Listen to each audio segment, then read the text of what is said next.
Hello friends, this is David White, the editor-in-chief of Tales to Inspire, and I hope that you are all so excited to get started with Tales to Inspire. I hope that you have enjoyed listening to the issue zeros and getting introduced to our cast of characters and the players behind them so far. And our first issue is coming out this following Monday, May the 2nd. Had to look at a calendar real quick. But before we get to that, I wanted to present to you a very special episode of Tales to Inspire. We had the amazing opportunity to sit down with James D'Amato from One Shot Podcast, from Campaign Podcast, from the One Shot Podcast Network, and Worldbuild with him.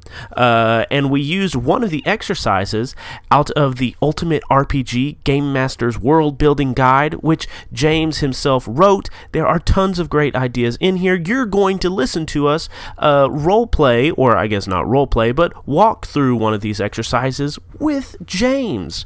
But I just wanted to preface what you were about to get into. I'll let James kind of explain what the Ultimate RPG Game Master World Building Guide is and what exercise we're going to be doing, but I hope that you're excited to listen to this little behind the screen peek at what might be coming up in season 1 of Tales to Inspire. And if you're interested in buying the Ultimate RPG Game Master's World Building Guide, which you should definitely do, if you are running any sort of storytelling game, or if you're just telling like prose stories, I think there are great world building tools in here if you're trying to write a fantasy novel or something like that. But definitely check out the link below to find out where you can find the Ultimate RPG Game Master's World Building Guide for yourself. It's a great tool for storytellers everywhere. But anyways, I've gone on too long. Let's go ahead and get to the episode.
Hello everybody, we are coming to you today with a very special episode of Tales to Inspire. It still seems weird to say Tales to Inspire and not Missed Conceptions. I'll eventually get used to it. But we have a very special guest today here to help us world build a little bit and brainstorm about this new story that we're going to tell together. And I just wanted to go around and introduce the people that are here at the table with me, the virtual table with me. Go ahead and tell us your name and your pronouns. And go ahead and tell me, since we're doing, this story about an alternate history retelling, I want to know what side of history you are on. Is hot dog a sandwich or is it not? Let's go around and introduce ourselves. Let's go in the same order that we did the syncing with. So Marlo, Occam, yes, Marlo, Occam, James, and Mitchell. I just didn't know if you were going to go first. David was first. Yes. Okay, fine. I'll go first. Hi, I'm David. He, him, and hot dogs are not a sandwich. No, I will not be taking questions at this time.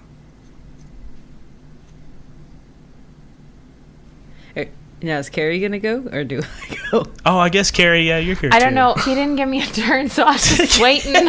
Going to see what happened. Carrie, please, go ahead. Did you say your last name? Yeah. Okay. So, sorry. No, I don't want people to know my last name. I've never done this before, apparently. My name is Carrie White. My pronouns are she, her. And a hot dog is not a sandwich. I didn't know that was up for debate. Oh, okay. My name is Marlo Bogus. I use she, her pronouns. And this is a widely debated topic, but I don't think things are always other things. So I'm going to go with no. I am Occam Razor, and they, him, and I agree. I don't think you can put everything into little boxes. So no, hot dogs are not a sandwich. Hello, heroes. My name is James D'Amato. My pronouns are he, him, and I really don't think a hot dog is a sandwich. Hello, my name is Mitch or Mitchell, he, they pronouns, and I'm going to side with the right side, which a hot dog is a sandwich. It's okay to be wrong, and I'm glad you all were, but... I find often that the people with the worst opinions they have them the loudest, I would say. They're most defensive because they know in their hearts they've strayed too far from God's light. And man. Hey, I feel it. Just stop being so defensive and loud about it. And you know what? You don't paint a target on yourself. If there's one person I know who has strayed too far from God's light, it might be Mitch Wallace.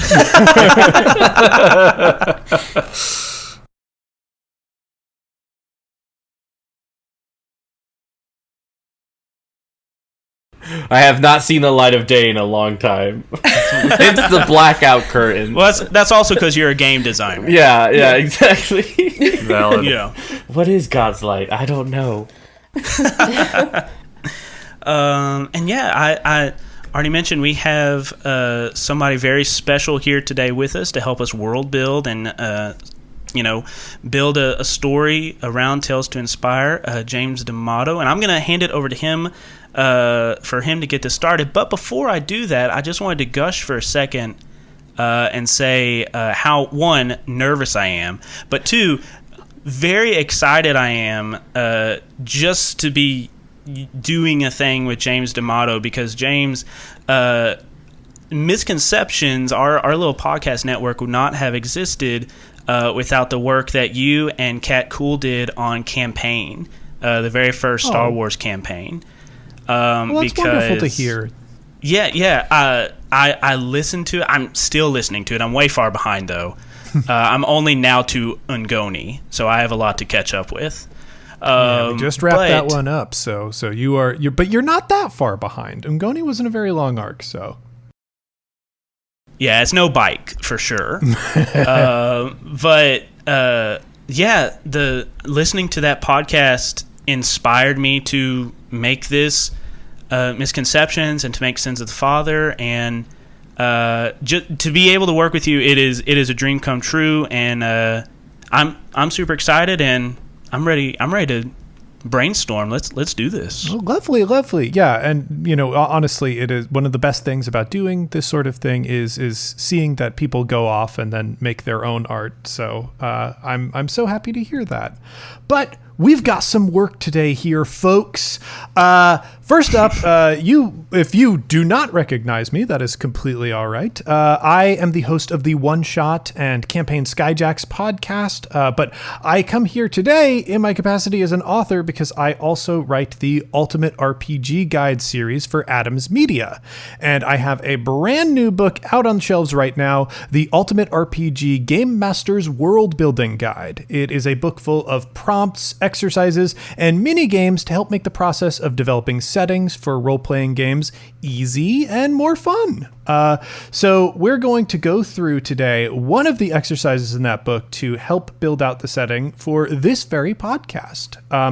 It's an alternate history setting, so we are starting from a place of the familiar, something that we all recognize, which I think for some folks it becomes difficult to add on to to settings like that, not just settings that are based on the real world, but settings that are based on fictional worlds that are established, because you feel like you don't know where it is okay to invent.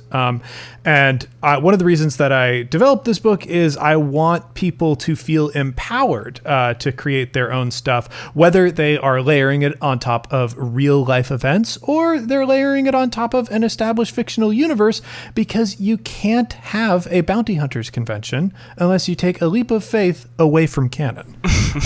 So what we are doing here is an exercise called 5 Factions, talking about the fact that this was an alternate history take on our own history, where in the 40s, to fight the Nazis, the US put together a team of superheroes. Extrapolating based on that, if there are superheroes in our timeline, it already very drastically changes our cultural history. And one of the things that I think might come out of that is we would almost immediately find ourselves with new organizations, maybe even new nation states. So many new possibilities open up when you make that drastic a change to our timeline. So with 5 Factions, we are going to go through different factions that will exist in this new timeline, and these are going to be factions that are initially defined by what sort of like strength or value that they are obsessed with. The first one is the faction that has a love for strength. So normally, in order to get rolling on this exercise, we would roll 2d6. It comes down to a question of we can also decide to choose if we don't think a randomized structure is good for us. What we would be rolling for on the first d6 would be the basic structure of whatever organization we're going to have come out of this. Those basic structures that I've identified would be a state, that's like a nation state, not unlike the United States. It could actually be a compartment state of the United States too, one of the states that makes up our body, and we could decide, hey, we've got a new state in this timeline. There is family. That's pretty straightforward and self-evident. Especially a family like the Rockefellers would probably be something that would be along the lines of developing. There is a clan. This is developed for the fantasy setting. We don't see as much of this in our modern history, but it is somewhere in between like a family and, an ordered organization. We'd have a school. We're pretty, I think, solidly forward on what that means. A company. I think we understand what a company would be. And an order. An order would be something that is defined by a shared value set. The best comparison for an order that I would say would be an organized religion. But it can even be, something like the Freemasons or something like that. This is a group that has come together because they have shared values and they are pooling their resources to pursue those values. So with that, I will leave it to y'all. Do you want to roll for that, or would you like to pick what you would like to develop for an organization that loves strength more than anything else? I'm cool with rolling for this one. Yeah, I was gonna ask y'all what y'all think. Do we want to randomize it? Cheers. Cheers. Sure. Let's do it. Yeah, sounds good to me. All right, that's votes for roll. Democracy has it. Roll a d6 then.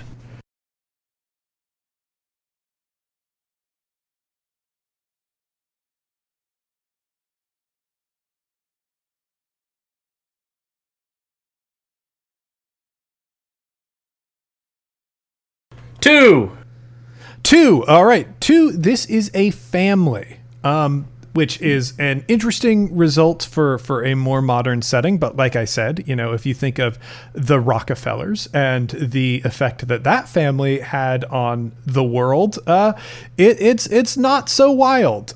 So we've got a family. This family is defined by a love of strength. It is a celebration or even worship of strength. Strength can be a physical thing, an intellectual thing, an emotional thing, spiritual, even magical, especially because we're in a superheroic world, though I don't know if it is a strictly sci-fi superheroic world. No matter how it manifests, though, this culture values power, minimizing vulnerability, and prioritizing achievement. So before we go too much farther on defining what the family is, I think we should start by choosing two things that this family loves most about strength. And the list that we have to choose from is that it provides safety, it enables achievement, it represents an ideal form, it provides control, or it provides excitement. I mean, I'm thinking was it provides control and enables Provides achievement? Yeah, one of those two definitely makes sense. Oh, you can have them both if you like. No, I like that, because when I think of an organization that prides strength above all else, it is usually very insular. It is very kind of selfish, I would even say. Oh yeah, I mean, when I think about this family, I'm looking at the top 10 dynastic American families, being like, these are probably them. Yeah, for sure. Yeah, okay. So if we've got that, we know that it provides control. So they are, using strength in order to gain control. That is, fairly nefarious. And enables achievement, I think, is interesting. So kind of based on those two, what sort of strength do we think they value? Is it physical strength and achievement? Is it intellectual strength and achievement? What are they trying to control? And really, what are they trying to achieve? I mean, politics. I'm looking at this dynastic family again, and yeah, I'm just politics, controlling people, the power, real power, which is controlling people. All right.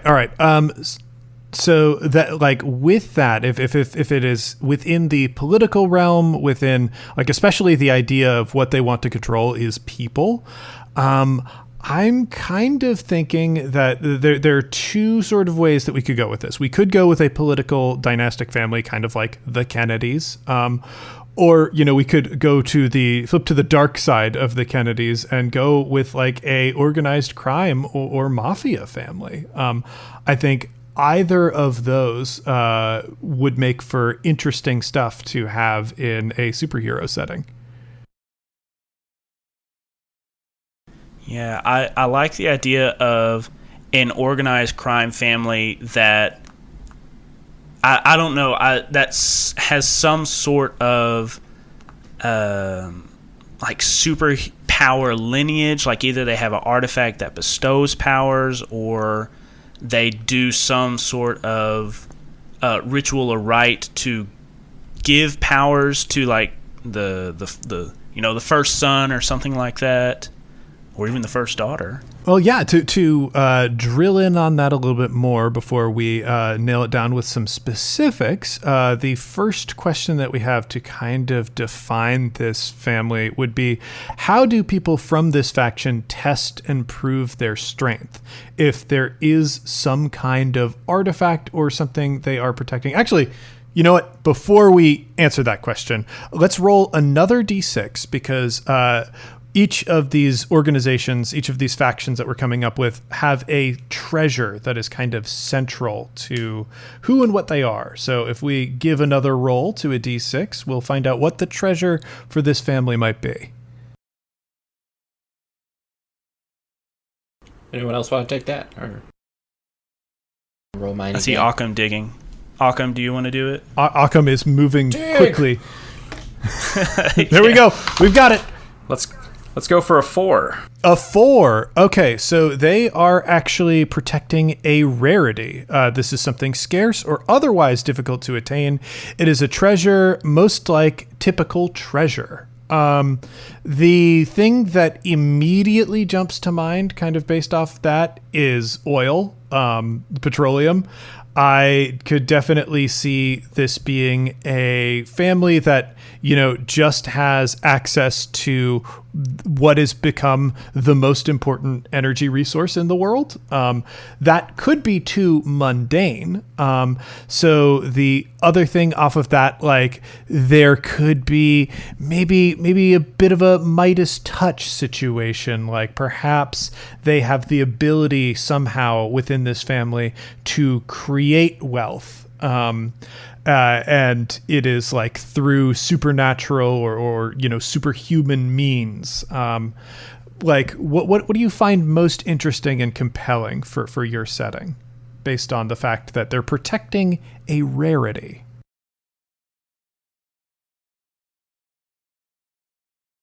I don't know. I was just thinking of like Avengers, and so I thought of something like the stones. Mm-hmm. Like, I don't know, some kind of like they have a stone, right, that allows them to do the things they do. Mm-hmm. Yeah, the idea of some sort of like cosmic resource that has been in the family for a long time. There are plenty of cool stories to draw on from there.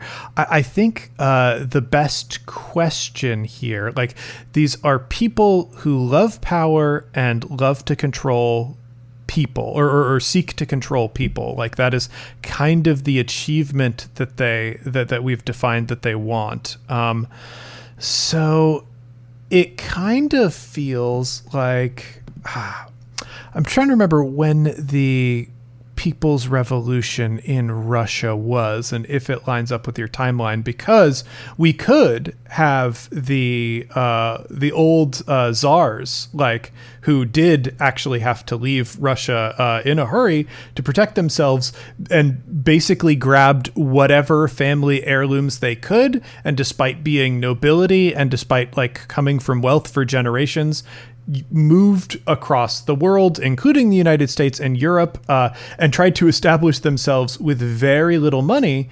If this was a family that had climbed to like the theoretical top of like one of the most powerful countries in the world and then got pushed out by a communist revolution, then it kind of makes sense that like, yeah, we're here, we're back in the United States or whatever, trying to build ourselves back up. Interesting. Yeah, I think that really works because the Russian Revolution was in 1917. So that would give a couple decades for them to establish themselves in the Americas. So. Okay, this is very cool. Then I need to know, what is this thing that they have? Like, what does it do? It does feel somewhat mystical. It feels like, this might be some sort of, like we're talking like the Infinity Stones. I think the Infinity Stones, for my tastes, especially if I were to game master something, they're too ill-defined in what their capabilities are to really be reined in. Yeah. Ooh, one of my favorite powers I've ever read about was the ability to create a alternate timeline and to coexist in both timelines for a certain amount of time, so that you can pick the best optimum outcome and then slip into that timeline. And so for everyone else, everything seems normal, but for that person, they're able to have events turn out the way that they want because they've lived it multiple times. What about if something like that attached with Rasputin? Oh, see, that's an interesting thought. I was thinking demon involvement, which also could tie into a Rasputin-esque storyline. Yeah, I think we could kind of put these ideas together somehow. Like, we know that Rasputin went through some pretty like wild violence, but before he died. And, it is always more fun to imagine that wild violence was absolutely necessary in order to take him down. If this artifact or what have you, this thing that allows people to hop between timelines and dimensions, what if it was like slowly gaining some sapience or power? And it reached the point where the royal family no longer controlled it. So they, first of all, lost control of the country. The revolution took their power away from them, and they had to pour all of these resources to prevent this demonic entity from taking over the world. Now you've got the remnants of that family that managed to somehow secret themselves out of the country. They still have this artifact, but now there is the danger that the artifact has them. Heck yeah. I like that. That's cool. I like Well, that. then we can really return to this question finally, which is, how do people from this faction test and prove their strength? Part of me thinks, based on this question, that it might be you can't really use this artifact now unless like you see yourself as fit to use it, because it could start taking over you. I'm thinking a test of will and mental fortitude to overpower the entity within the artifact. So you test that against it. And then if you're strong enough to maintain it, then you are now like the head of the family. You are the one in charge. I like that. I like that a lot. So let's ask the second question, and that is, what markers signify achievement or authority within this faction?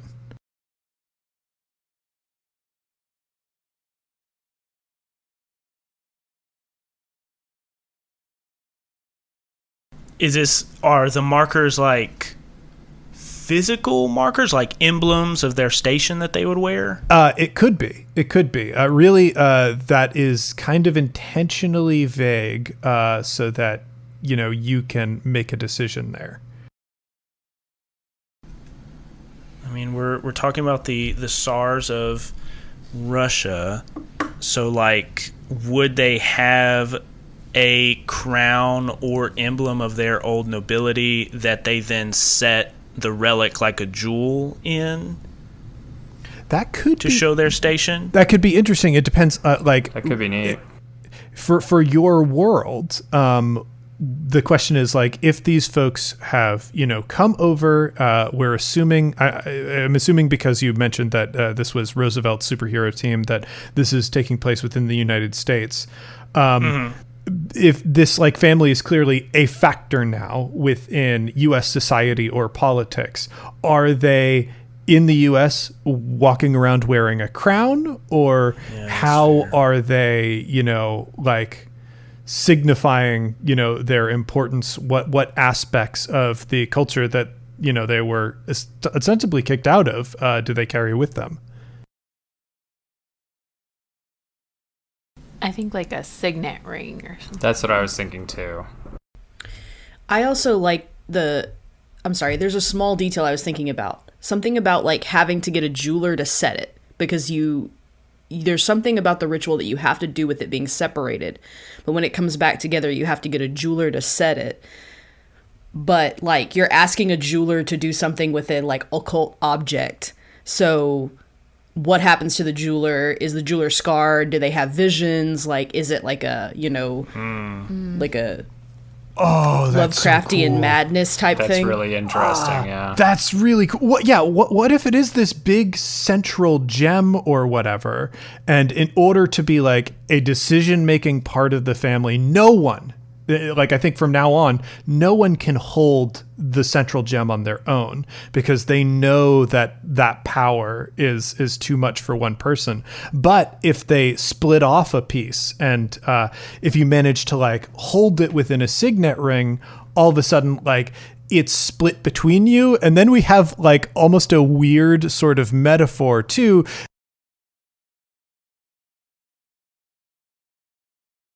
because now this formerly royal family has to shoulder power together in order to not be overwhelmed by this supernatural force. And we can start, killing jewelers because they have to go to a jeweler who dies in the process of setting this thing in the ring, which is very cool. Yeah, that's apologies cool. to jewelers. Yeah, sorry, jewelers. Okay, so like you go through this will test to approach the gem, break off a fragment, and then have it set. Yeah. Oh, interesting. Like they don't even have the full gem with them. They have to take only a piece of it. Oh, yeah. I think if you die, the gem will reclaim your fragment. It has to be your living will, your life force that is forcing this piece off of the central gem. Yes. Well, that's extremely cool. Can't remember. Is it the Romanov family? I don't know. I believe it's the Romanovs. History. Yeah. So there we go. We've got the Romanovs. The Romanovs are in the United States. This is an alternate history where that firing squad did not take out all of them, and we just have the Romanovs as a going concern within U.S. politics. Probably, honestly, stirring up some of that Red Scare energy because they can go look at what the communists did to us. Ooh, That's really true. That's a very cool connection.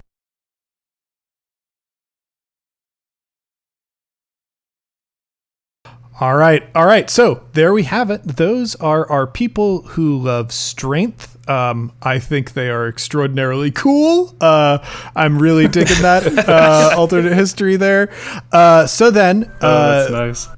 The next faction is the people who love knowledge. So for this one, once again, let's roll 2d6. I will remember to include the treasure this time.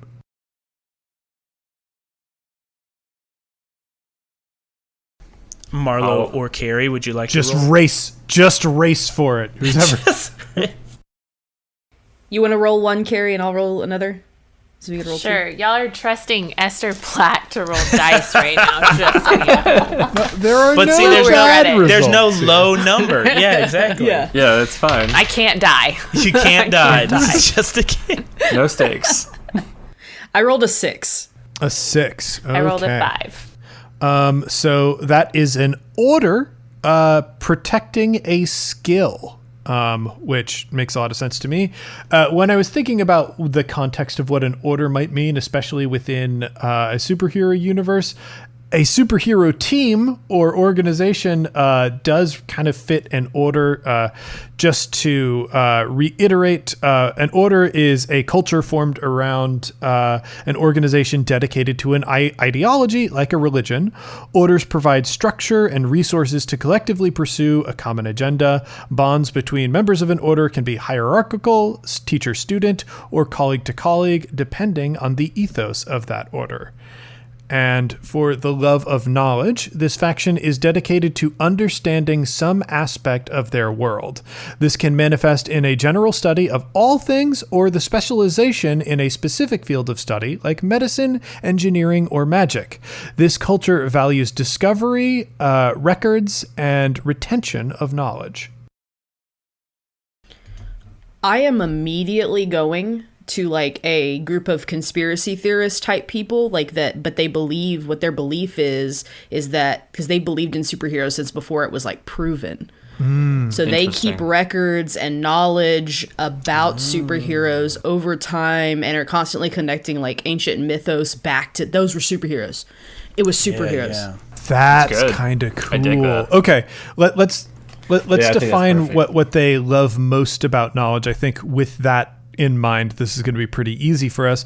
The options that we have, and we choose 2 of them, are it preserves the past, it builds the future, it satisfies curiosity, it makes people useful, and it eases suffering.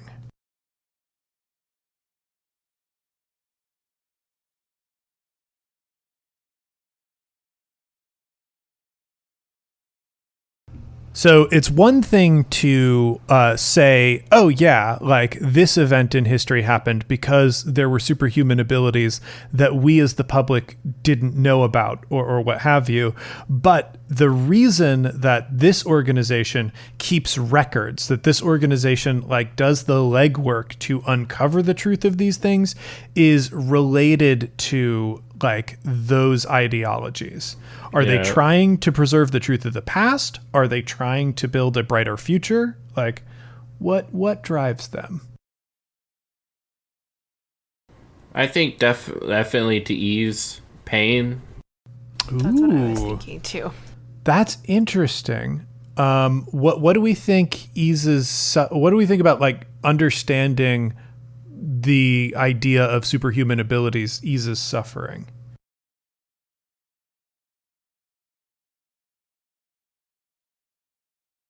Yeah, it might be like the knowledge of it and kind of the evolution of humanity might point to a place where hopefully humanity gets past a lot of its hang-ups. But also that there are things in this world that could, with this amazing power, do some drastically good things. I mean, in a world where the singular person has no power, the superhero stands in contrast to that. Okay, maybe they're following specific types of abilities to try to target for a goal towards that in the future. Then that sounds like what we've kind of gravitated to is it builds the future and it eases suffering. So this organization is not just trying to define the truth of, yes, superhuman abilities have existed since long before, we established the superhero team here. They've existed for a long period of time, and I guess humanity hasn't properly capitalized on these abilities. With like dedicated intention, we could be solving all sorts of problems for the world. So that is a very cool sort of initial perspective. The first question is, how does this faction keep records of their knowledge, and where is it stored? The first thing that came to my mind, okay, two things. One, a holocron from Star Wars. Two, the crystal things from the Superman movies. That Jor-El stores all the information for Superman in, but I don't know how an ancient order would have access to any of those things. What about the Library of Alexandria? Okay. Keep saying more things like that.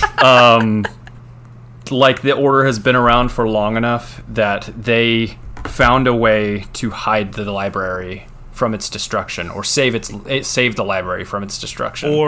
Or maybe the fire was a cover-up of its destruction. Yeah. In order for them to keep it. Yeah. What if this order isn't just necessarily trying to uncover truth and whatnot? And like an important thing to remember is the treasure that they are protecting is a technique. So it might be, the reading or storing things on these crystals, but I am kind of compelled by the idea that perhaps these crystals themselves were just objects within the Library of Alexandria that contained prophecies. And what they are trying to do is study the events of the world and study the information on those crystals to guide us to a bright future. Like, let's say there is an apocalyptic future up in those crystals somewhere, and there is kind of a utopian future in those crystals. And this organization is kind of now working in the background because, like, with Alexandria, they were out in the open. They're actively trying to pursue this, and their base of knowledge got destroyed. So now they are working in secret, but with still the same goals.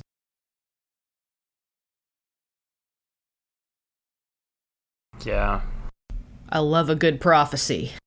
Yeah. All right. That's real So good.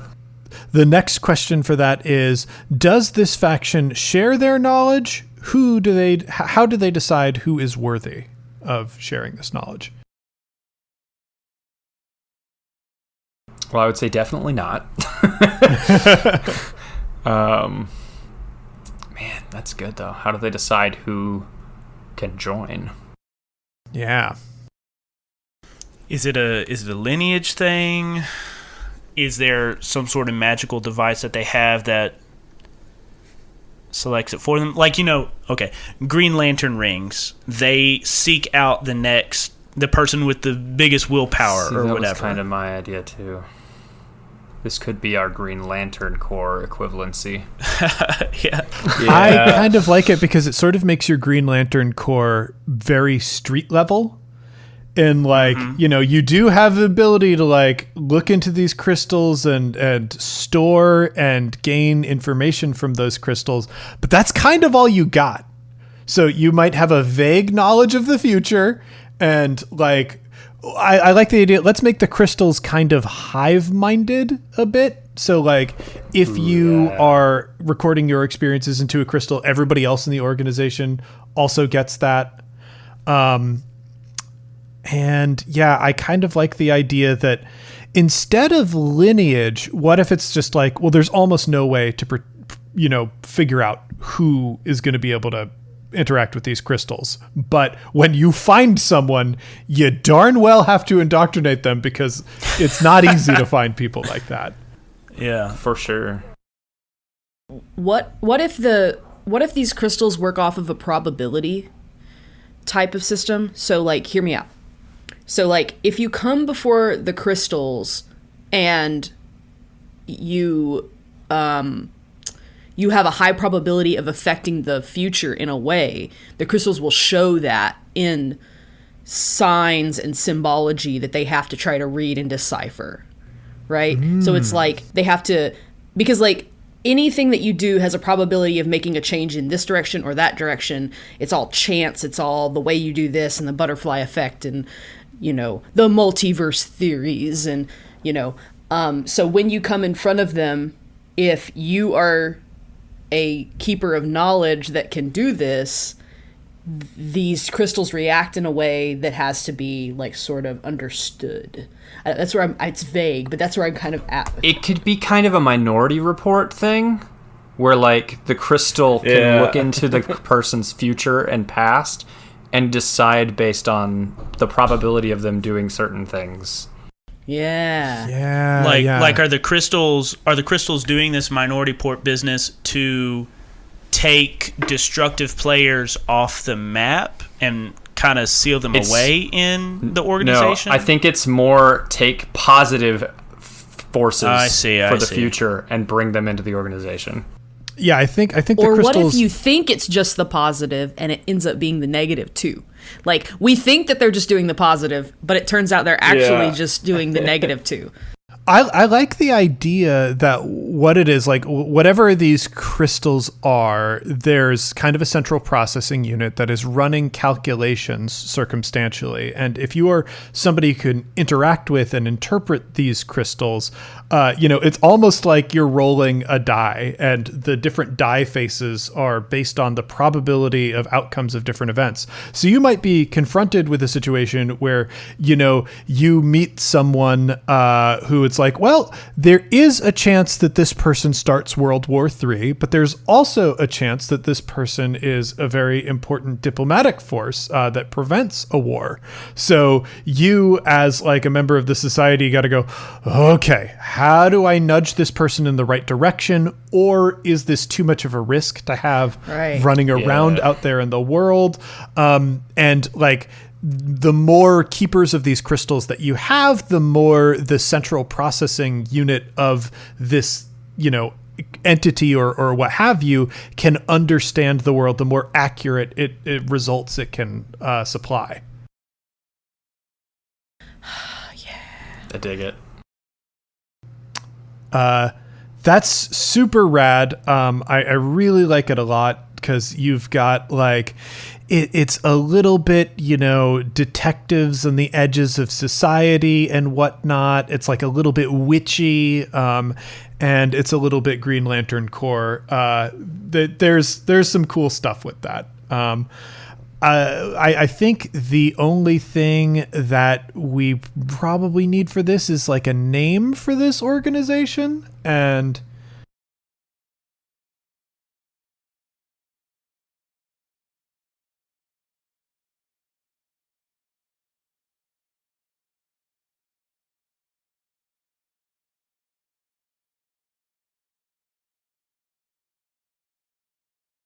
if it's related to the Library of Alexandria, they could be like the Keepers of Alexandria or something like that.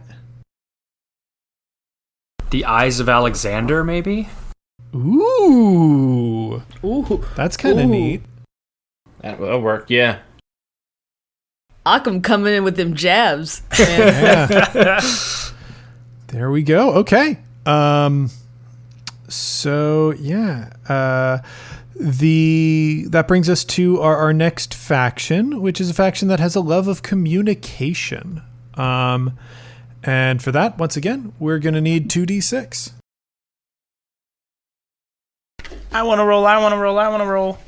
Go for it.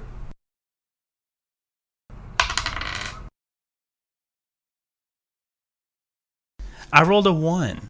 All right, that is a state. This culture is formed around a government. City-states often provide protection, structure, organization for the citizens living within them. We can also say that this is a component to a state, so this could be a branch or bureau of an existing government as well. Really, whatever is most convenient for us. Let's get that. What's the result on the next D6? I rolled a 2. A 2. This is a place, is the treasure of this organization. This can be a stretch of land, natural formation, or established path created by forces beyond people. So, with a love of communication, this faction is built around the complex art of communication. They can facilitate relations between different houses, develop sophisticated forms of art and expression, or relish in gossip and espionage. Before we go too far on this, let's define what the 2 things they love most about communication, although it does look like we have an idea already. Well, we had talked at length because my character does have telekinetic powers, able to talk and move stuff with her mind. An organization like that would find her pretty useful, I think. And we'd already talked about how someone slid her case file to FDR and said, include her in this thing you're setting up. And we had said like CIA, like, you know, Office. Well, at that like, time it would be Office of Special Services, I think. The proto CIA, probably. Right.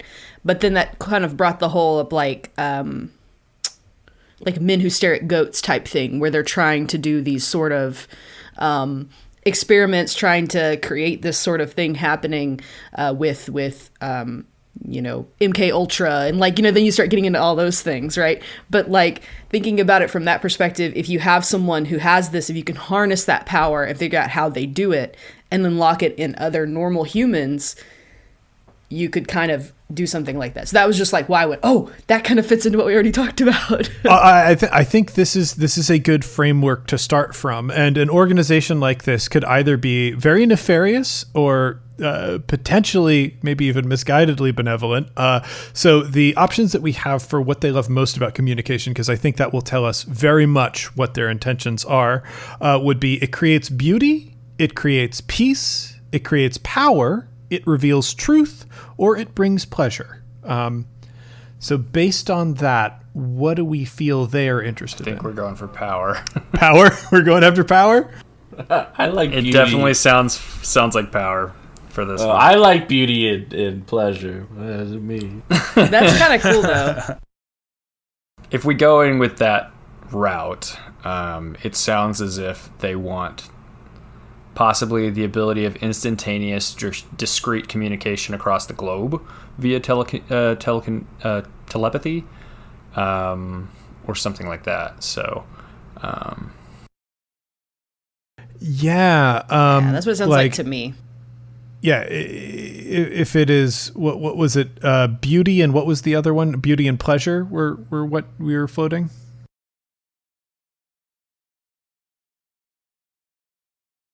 That's what I threw out. I don't know if that's where we're going. Well, yeah. Well, then let's hearken. What do we find more or less interesting? Because I feel like there are a lot of ideas right now, and we could find threads within each of them to make a good pair.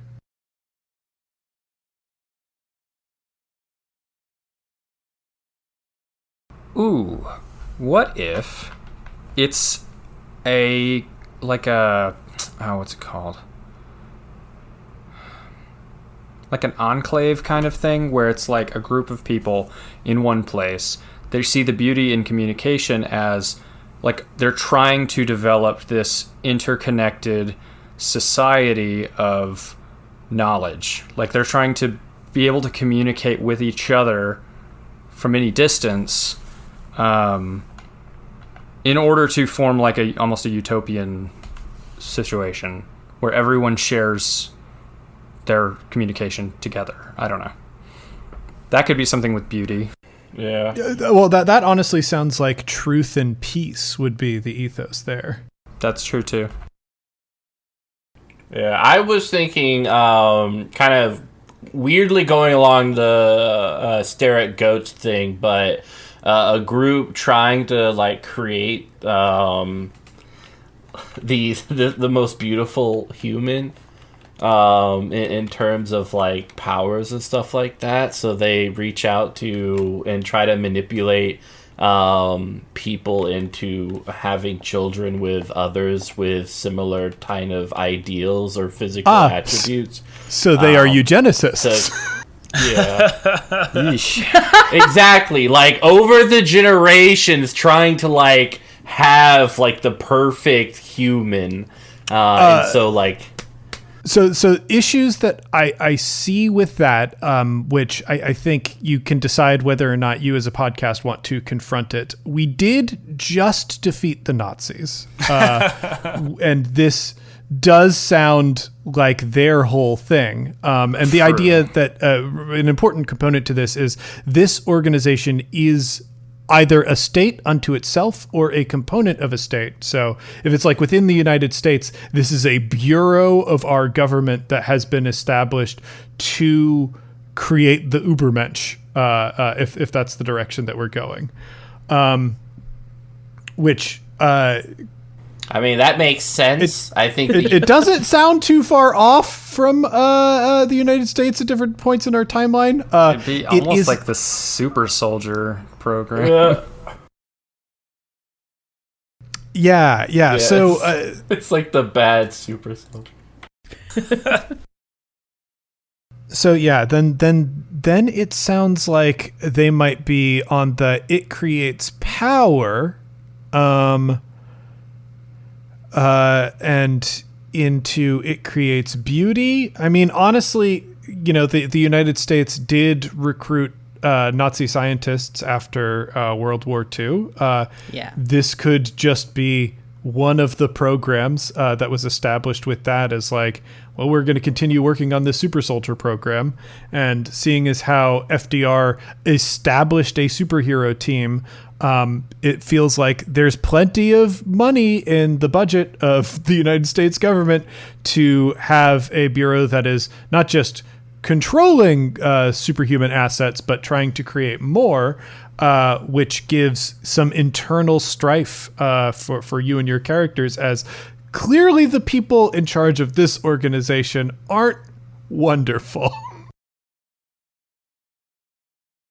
Yeah. I kind of want to steer away from the eugenics and trying to breed people to make a perfect human.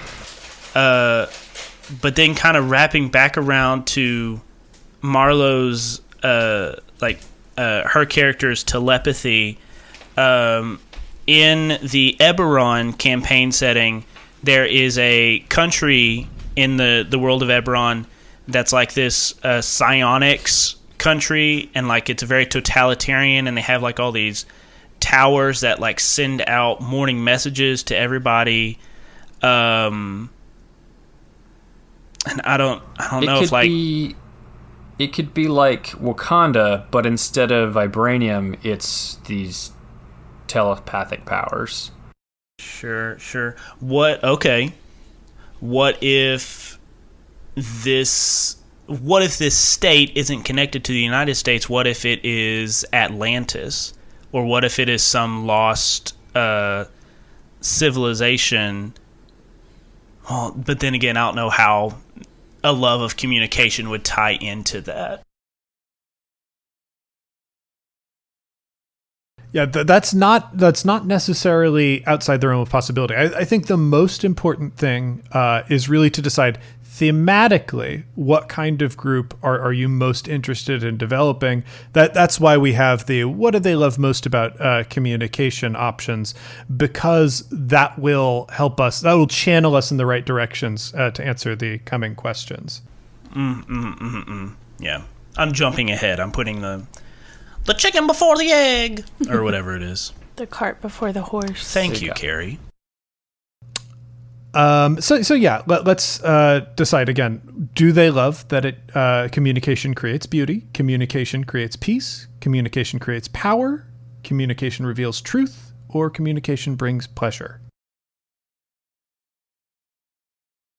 I like one of them being it creates power. Okay.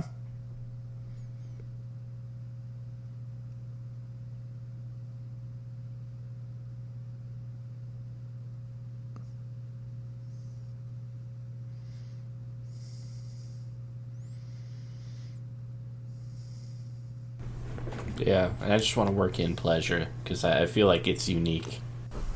Yeah. Fair. I guess that is true. It is kind of a unique option. Okay. Then with those, what form of communication originated with this faction and has spread to others?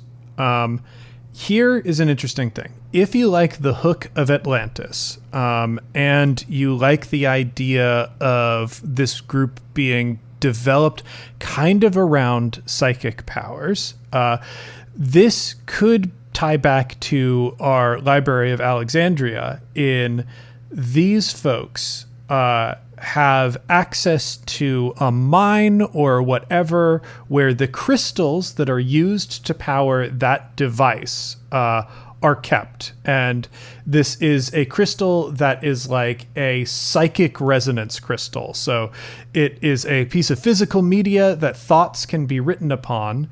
And what this group uses it for, I think most honestly, is the transmission of dreams. We can get into some real cool stuff here, talking about the Surrealist movement, which happened, I think, just 20 years prior to your place in the timeline. The idea of dreamscapes and kind of a shared dreaming is sort of linked into that. The idea that these people are communicating through pure psychic resonance, so communicating in ways that isn't just related to words or images, is kind of interesting and fascinating, and it is a wild amount of power for people to have who are ostensibly artists in a certain way. The question then becomes like, is this something that is now a form of art within the world where not everybody has inborn psychic powers, but everybody can like interface with a type of psychic resonance stone? So like artists are premiering in galleries like, here's a wild dream that I concocted that you can go experience. That would be pretty cool, actually. And the crystals involved with the Library of Alexandria could have come from Atlantis as well. But a mixture of that and technology is what allows them to do what they're doing now. Yes.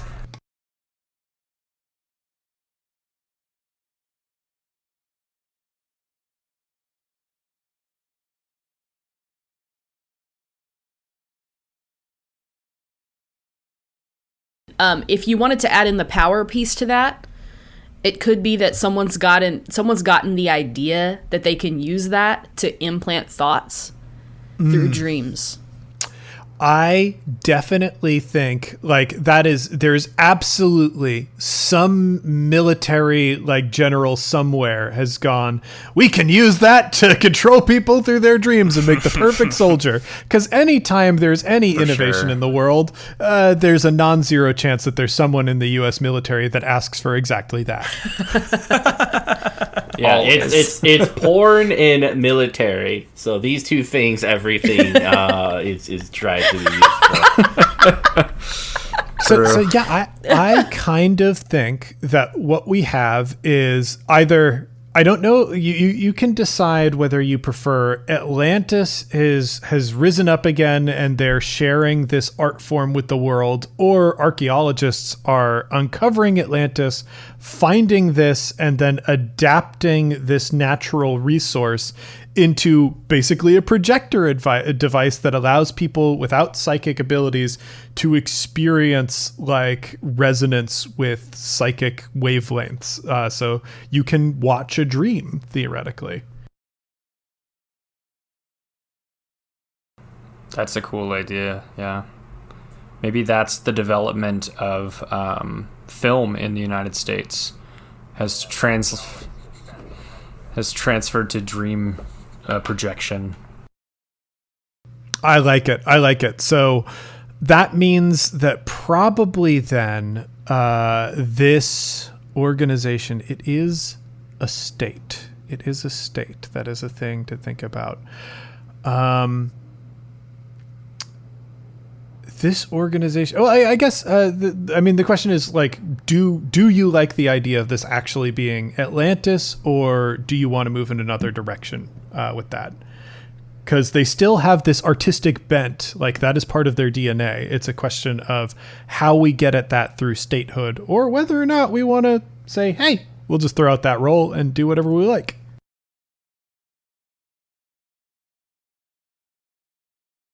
What do y'all think? I like the idea of Atlantis, or at least something similar. Y'all can tell I've been on a Lovecraft thing. But when you think about Atlantis being at the bottom of an ocean or something like that, I think about the dreaming, like Cthulhu dreaming.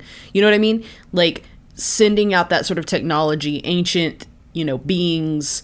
That's where my mind goes with it. So I kind of like that, in that maybe there's this sort of like bottom of the sea organization that sends dreams, and it could interplay and also be, you have this group and they're doing it for a purpose, right? This sort of undersea, organization, state, whatever.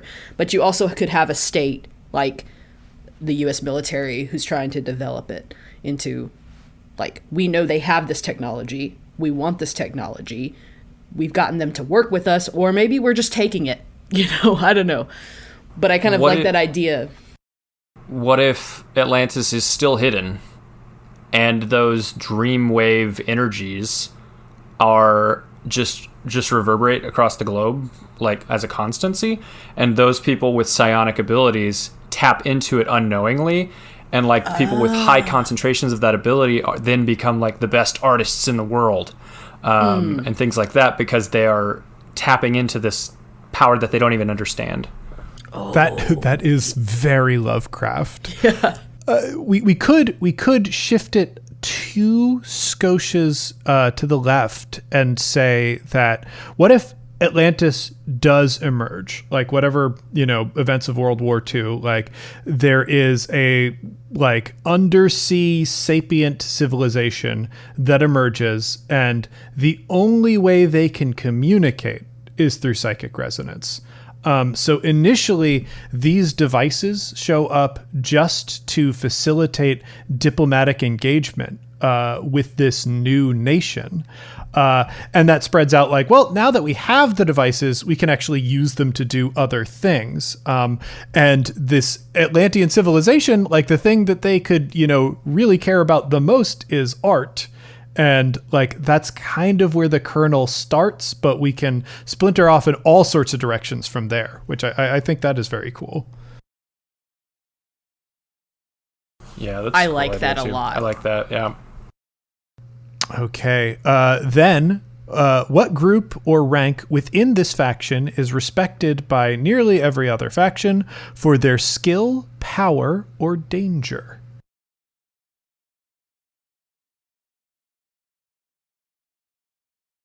I mean, it has to be like some sort of group that can, like, dream dancers or something like that. Somebody that can go into somebody's dream and interact with it and arrange it somehow. Like dream shapers. Yeah. Yeah, like astral projection, but like step up. We should call them changelings. It could be a form of like emotional therapy even. These people who are able to shape dreams, going in and be like working with hospitals and just helping people to like get through stuff through their dreams. I really like that. I love that a lot. And it's still very much the sort of thing that the U.S. military would look at that and go, oh, look, we can use that to create the perfect soldier. So, yeah, but like I like the idea that, yeah, this Atlantean civilization emerges and like there starts to be more interface between their civilization and our civilization. And it turns out they have a really cool new therapeutic technique, and a generation that is dealing with post-traumatic stress from a really awful war suddenly has a new way to treat people. And of course, there can be nefarious forces that don't think about this sort of thing properly, which, hey, that's great. There's a lot of cool potential there. That's good. All right. So then we will move on to the faction with a love for nature. So once again, I'll need a 2d6 rolled.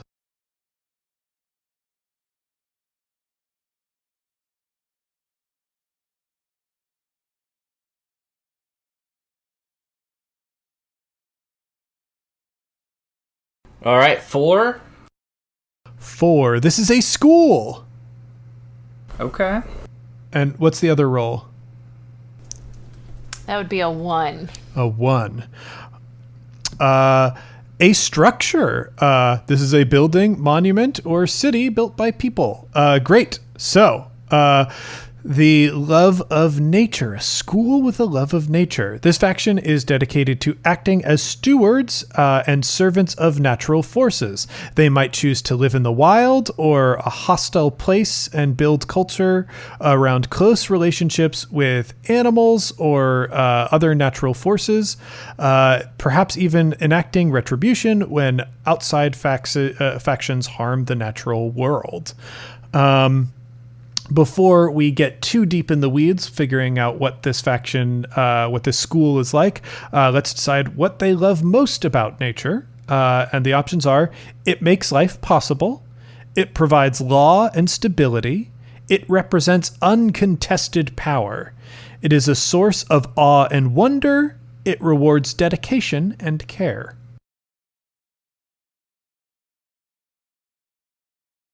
I kind of like those last two. Yeah. It is a source of awe and wonder, and it rewards dedication and care. Yeah. Ooh, okay. Like a school very all about cool. nature. Does that work? Yeah, Yeah. that definitely works. I was thinking about some kind of like a order, like a monks or something like that. Like that. Like that's it. It's like dedication. It's like your skills and your ability to sort of cultivate life. You know what I mean? Yeah. I was thinking like a biology university, like set in a national forest or something. Yeah, so their treasure is a structure, and I think deciding a little bit more about that might help us get closer to what this is. The idea, I think, being this facility, this building that has been built, allows a type of natural study that has not been possible until it was constructed. Maybe a water like a fully green water treatment plant. What do you mean by that? Like no detrimental like harmful effects from it. They've found a way to completely operate without any kind of carbon footprint, something like that.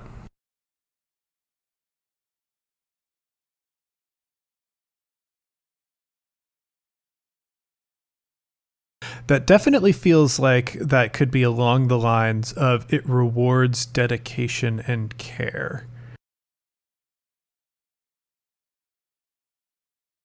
I'm trying to marry in awe and wonder. What if we've got a facility that has like developed some sort of gravity manipulation technology, and they are using that to control tidal forces, either for hydroelectric energy or for, like some kind of water treatment purpose. Like the idea is this really grand facility got built. It's kind of a 1 in a million shot. It's a sort of machine that nobody would sort of anticipate being able to work. And you have to do a lot of maintenance and a lot of tracking of it. But the trade-off is if you do it at the right scale, like you could solve energy crisis forever. Yeah, like you could build it on the coast, and it would like manipulate gravity to simulate the moon, the way that the moon affects tides. Yeah, and like that like if you were able to like even just draw up a small mound of water or whatever and like release it over turbines or something. Then you could have like theoretically infinite hydroelectric energy as long as you're not spending more power to generate the gravity well than you would get from the turbines. So that could be interesting. Well, let's see. The question that we have is, how do the people who love nature live in a way that other factions could not?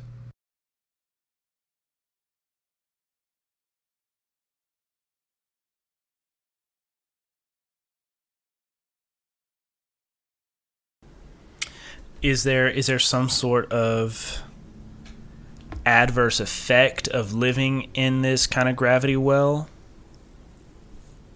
Like some sort of physical strain on their bodies? It could be something like when astronauts come back from a space mission, where their body can't handle the gravity because of the effect of the well on the area surrounding area. Right, like it atrophies muscles and stuff. Yeah, like gravity is less in that area. Yeah, was it Belter style? Yeah. Well, maybe it's the opposite, right? Because they live in a way that other people could not. That could mean that the gravity is higher. Gravity. Yeah, that they're all built up because they have to live in an area that like has heavier gravity, essentially. These water workers jack as hell, boy.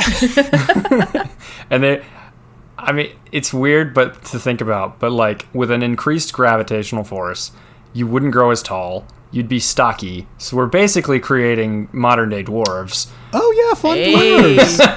That's kind of cool.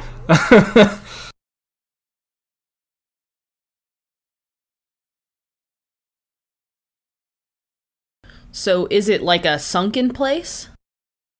I think it'd be just on the coast of like either east or west coast.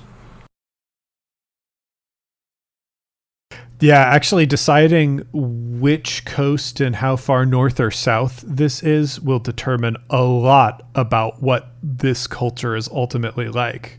And this is a school, which is another cool thing to think about, is like they are... This could be like the pet project of a university or something.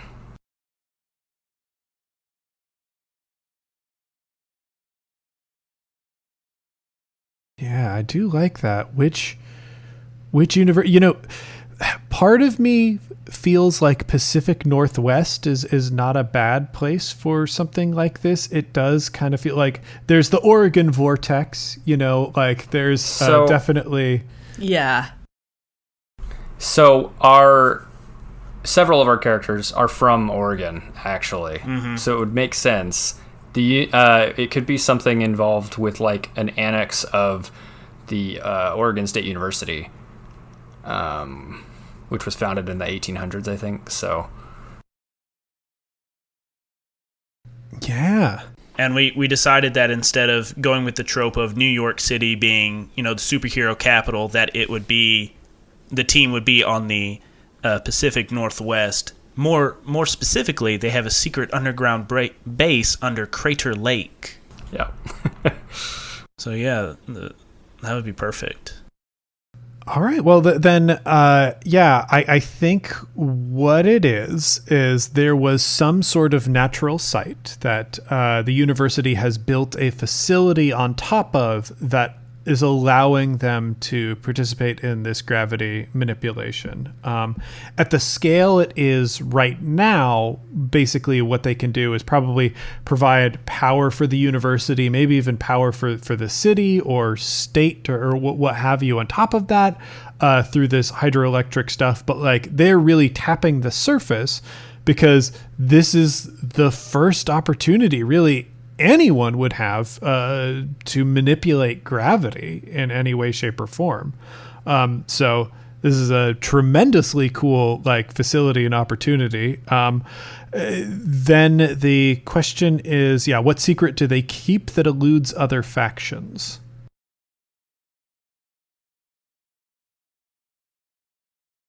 Oh, that's a good question.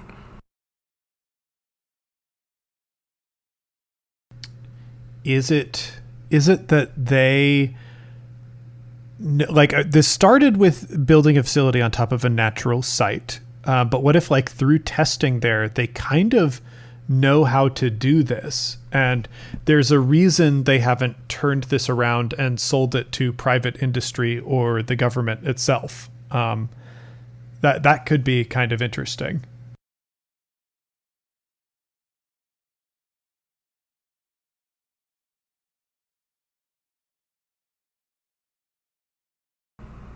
Yeah, I mean, it could just be the technique that they're using, whatever means that they're creating this gravitational force. Yeah. Yeah. What if it has to do with a antipodal point, which is they're doing something on this side of the globe and across the globe in that exact, drawing a line from that to there. It's doing something over here. I like that. That's interesting. Yeah, and so this, because of this university or the donor, who's influencing this university or something, they have the concept of what we're doing here has this antipodal, result. So you need to be monitoring and careful about how you are manipulating this so that you don't screw up the other side of the world. And that just happens to be an ethos that is very deeply embedded within this research program, which is so far why it hasn't spread farther, because certainly you could set something like this up across America and then the perspective would be, oh well, you're just stirring up the ocean on the other side of the world, it doesn't matter, when in fact it does matter, especially if you care about the larger effect on natural forces. So that is kind of neat. Yeah, I have an idea for the placement of it. So the oldest lighthouse in Oregon is the Cape Blanco Lighthouse, built in 1870. That could be the housing point of this gravitational force. That's cool. And then all you need to do is figure I like out lighthouses. what the antipodal point on the other side of the world from that is. Exactly. and you'll kind of have that.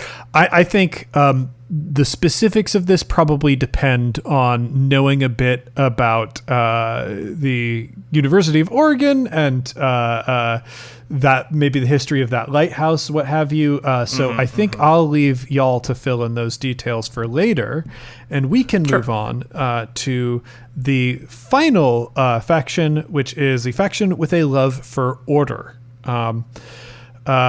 This faction is dedicated to upholding laws, respecting traditions. This might manifest as maintaining a justice system, leading a religion, or managing hierarchies. They prioritize laws and systems in all matters and only tolerate change when it follows a predetermined course. So once again, let's roll 2d6 and see what this is and what treasure they are protecting. I will roll one. I was just about to ask Marla, will you roll with me? Roll. I rolled a 3. A 3. This would be a clan. A culture that blurs the lines between many structures, but especially family and state, creating affiliation by shared history and values. The bonds here are strongly tied to personal identity. And I rolled a 1. A 1. Once again, that would be a structure, a building, or monument. Yeah. And then I rolled again because we already rolled a 1, and I rolled a place. So what would we like to play with? Would we like to play with a structure or with a place? I'm cool with structure. Yeah. All right. Structures is always fun. Yeah. All right. So, before we define anything else, let's choose 2 things that this faction loves most about order. And the options are: it exalts and values what is sacred, it resolves disputes before they happen, it gives purpose to what is chaotic, it makes the world understandable and fair, it connects people to their past.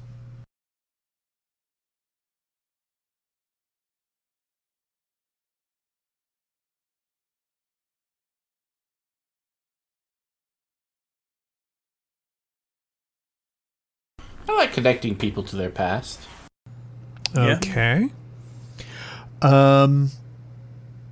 Then I guess what's the other one? Because connecting people to their past and a structure could be really interesting. True. But I want to know what the other axis is there. Once again, exalts and values what is sacred, resolves disputes before they happen, gives purpose to what is chaotic, and makes the world understandable and fair. I like gives purpose to what is chaotic. Yeah. Okay. Folks, I've got an interesting pitch for you.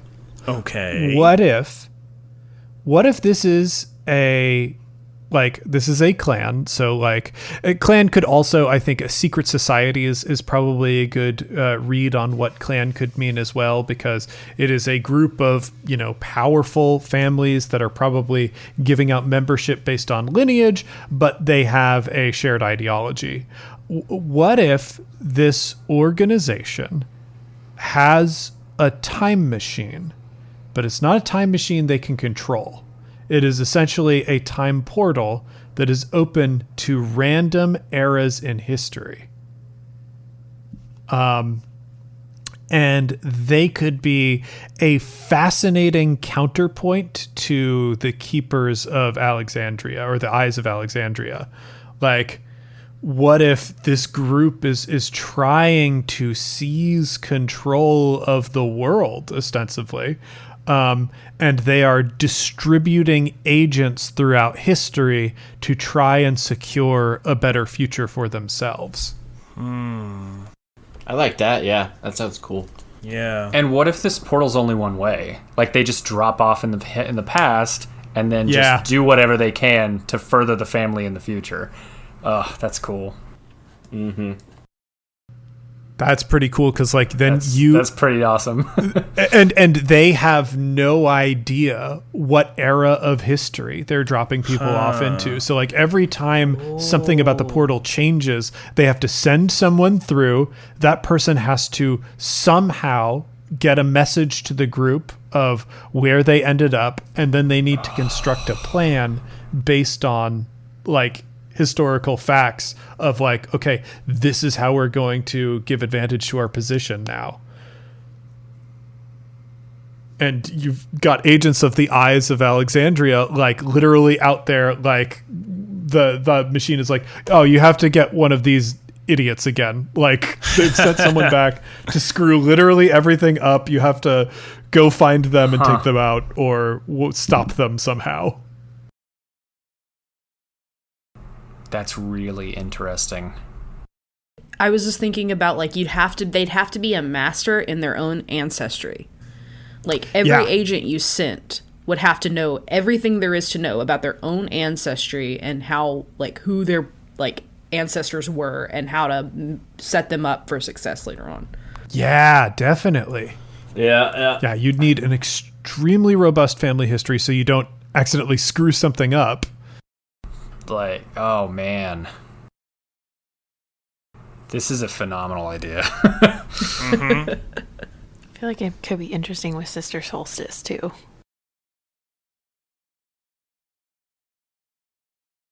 Oh yeah, that seems right up your alley. That's true.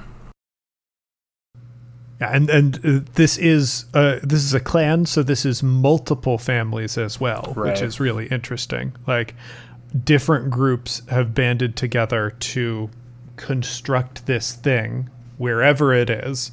It is a portal to an uncontrollable like space and time within the past.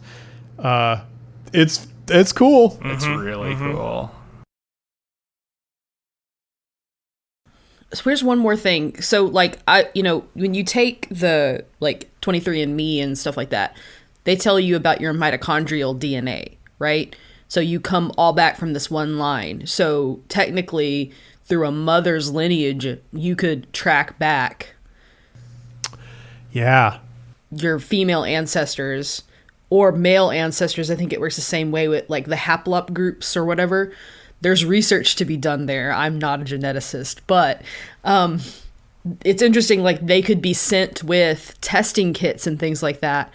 Very baseline things where they like have to get a tuft of hair or somehow get a cheek swab, and then it would react with the right things. So they make sure they have the right person, the right ancestor, to set up for success. And they could also be looking to see how well people could use the Force. Oh wait, is that something else? I think I got the wrong vocabulary word. So the question then comes to, what system does this organization hold above all others? System? Yeah, so this is like, again, this group is defined by a particular order. So I think they have this time machine, but it's also because they are serving some kind of law or ethos. They are doing this. It's not just for capitalistic greed of own and control as much as possible. It's own and control as much as possible to serve this. Or when we go into, it might even be as simple as when you go into the past, these are the laws that you have to observe, because everything depends on it. Okay. So yeah, what system do they hold above all others? They could have a code of conduct, as is, for lack of a better word right now, for how they interact with the past. Like they have specific rituals that they have to follow, or they're not allowed to be seen, or something. I don't know. It's like the doctor's code of do no harm. Kind of, something like that. The time traveler's code. Something like that, yeah. Yeah, though their aim is specifically to manipulate. So that's true. Like, But yeah, so like they have a code that they have to observe and follow, and like a cool thing about this, a neat hook, is there could be agents from like our future being sent back to the now time. And like, who knows what's going on there? What if like this clan's perspective has radically changed in like 100 years, and the current clan is doing everything they can to prevent the future clan from existing, while also trying to manipulate the past to secure their own future. It's a wild thing. The Time War. Yeah. Yeah, I'm not even. The second question is, what hypocrisies do they tolerate, if any? Like, I think it probably all has to do with their code of conduct for time travel. And like, the ironic thing is like, well, yeah, but you're saying you can manipulate things to serve your goals? Yeah. Yeah. I think that's neat. I feel like you have a good broad swath of different options for this alternate history now. Yeah. I was going to throw one more thing in with that one. So Go for it. Maybe the ethos that they live by is your life is not your own. It belongs to the family. So you live to serve the family. You may be born and grow up with the knowledge that you'll be sent back in time, and everything you won't know anymore, right? Your life is to serve this purpose. Your life does not belong to you. It belongs to the family. And then that creates good interplays between like characters who like, I don't believe in this mission, but I was born into it. Yeah. There's like a tough indoctrination that they have to go through, and like they're some from people from birth they're learning their genealogy, they're learning living habits from different eras, because they have to know how to act when they go back to a random place in history. So cool.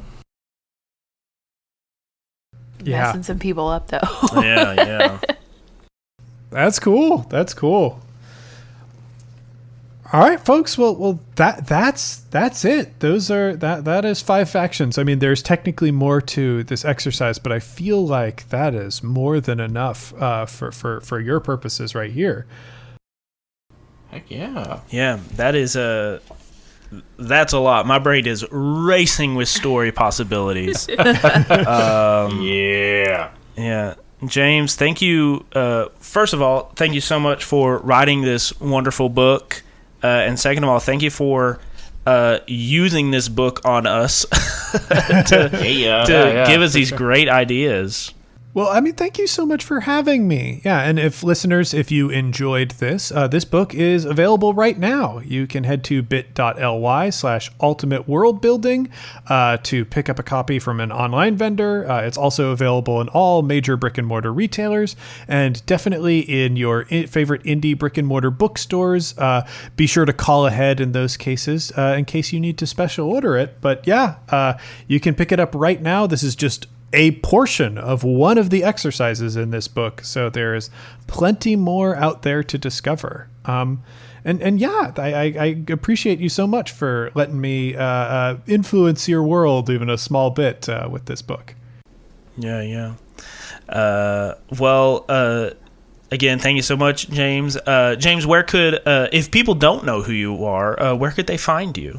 Yeah, you can, if you enjoyed me here and you want to hear me play actual role-playing games instead of just prepare to play role-playing games, you can hear me do that over on the One Shot podcast or the Campaign Skyjacks podcast. On One Shot, we explore as many different role-playing systems as possible in self-contained one-shot adventures.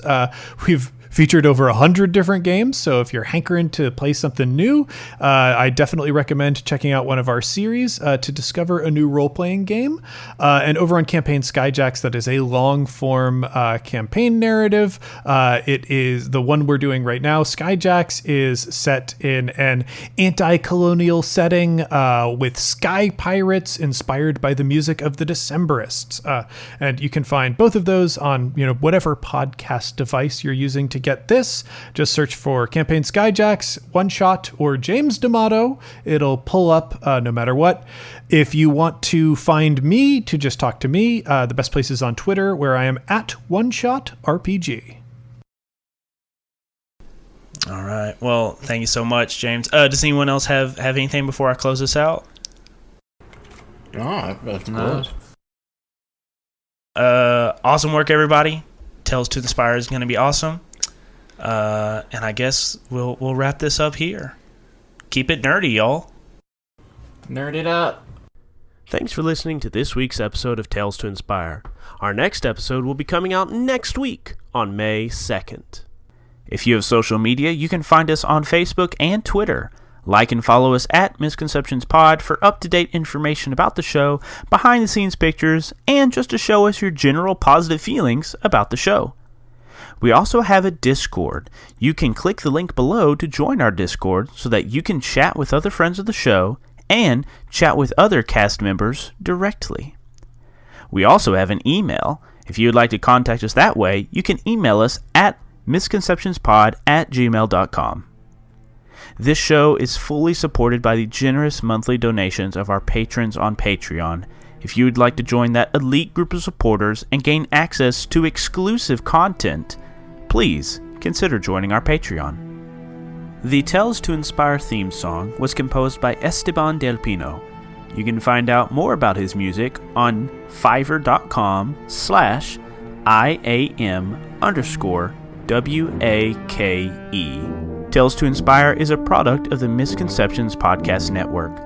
Find out more about our other shows and buy cool merch at misconceptionspod.com. And that's it for this week's episode of Tales to Inspire. Thank you so much for listening, and keep it nerdy, y'all.